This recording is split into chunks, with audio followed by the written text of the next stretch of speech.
तो बिहार विधानसभा चुनाव 2025 के नतीजे आ चुके हैं और जनादेश ऐसा है जो आने वाले कई सालों तक राज्य की राजनीति की दिशा तय करेगा।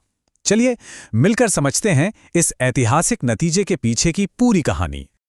पूरी कहानी का सार बस एक नंबर में छिपा है और वो नंबर है 200 से ज्यादा सीटें। जी हां, ये सिर्फ एक जीत नहीं, इसे कहते हैं लहर। ये कोई मामूली बढ़त नहीं है, बल्कि एक रिकॉर्ड तोड़ जनादेश है।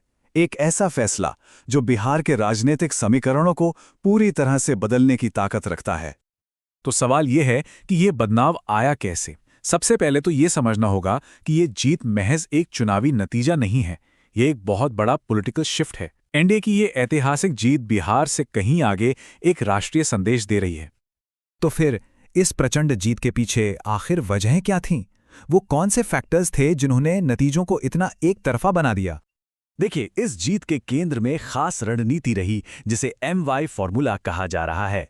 चलिए इस विनिंग स्ट्रैटेजी को डिकोड करते हैं और समझते हैं कि इसने वोटर्स को कैसे अपनी तरफ खींचा। तो आखिर ये माई फॉर्मूला है क्या भला? देखिए, ये राजनीति के पारंपरिक जाति आधारित समीकरणों से एकदम अलग है। इस रणनीति का पूरा फोकस सिर्फ दो बहुत ही पावरफुल वोटर ग्रुप्स पर था, M से महिला और Y से युवा।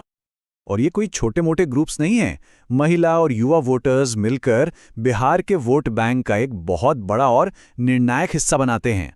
और इस बार तो उन्होंने सच में गेम चेंजर की भूमिका निभाई है।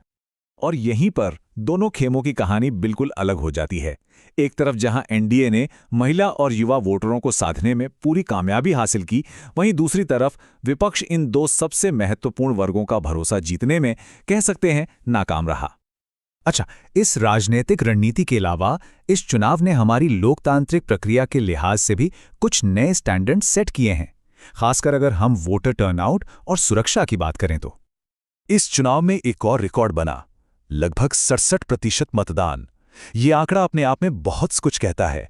ये दिखाता है कि बिहार के लोग अपने भविष्य को लेकर कितने जागरूक हैं और लोकतंत्र में उनका विश्वास कितना गहरा है। जाहिर है, इतने बड़े पैमाने पर वोटिंग के बाद हर एक वोट की सही गिनती सुनिश्चित करना एक बहुत बड़ी चुनौती थी। इसके लिए चुनाव आयोग ने 38 जिलों में 46 काउंटिंग सेंटर्स बनाए। साथ ही 3 लेयर की कड़ी सुरक्षा और चप्पे चप्पे पर CCTV की निगरानी रखी गई ताकि पूरी प्रक्रिया बिल्कुल पारदर्शी और शांतिपूर्ण तरीके से हो सके। तो अब इस बड़े जनादेश का मतलब क्या है? बिहार के लिए आगे की राह कैसी होगी? चलिए बात करते हैं भविष्य की, यानी नई सरकार के सामने प्रायोरिटीज क्या होंगी और इस नतीजे का राष्ट्रीय राजनीति पर क्या असर पड़ेगा। जानकार इस जनादेश का निचोड़ कुछ यूं निकालते हैं कि इस जबरदस्त जीत का मतलब है कि अगले 5 साल विकास, सड़कें, नौकरियों और गवर्नेंस पर फोकस बढ़ेगा। मतलब साफ है, अब वादों से ज्यादा डिलीवरी पर जोर रहेगा। और हां, जनता की उम्मीदें भी अब आसमान छू रही हैं। लेकिन इस कहानी का असर सिर्फ बिहार तक ही सीमित नहीं रहने वाला। पॉलिटिकल एनालिस्ट्स का मानना है कि ये जीत 2029 के राष्ट्रीय चुनावों के लिए एक मजबूत नींव रख सकती है, जिससे एनडीए को एक बड़ी मनोवैज्ञानिक बढ़त मिल सकती है। और यहीं पर आके हम सब एक बहुत बड़े सवाल के सामने खड़े हो जाते हैं। सवाल ये कि क्या बिहार का ये जनादेश 2029 की राष्ट्रीय राजनीति का भविष्य तय करेगा? देखिए, जवाब तो खैर वक्त ही देगा, लेकिन ये वो सवाल है जो आने वाली कई सालों तक भारतीय राजनीति में गूंजता रहेगा।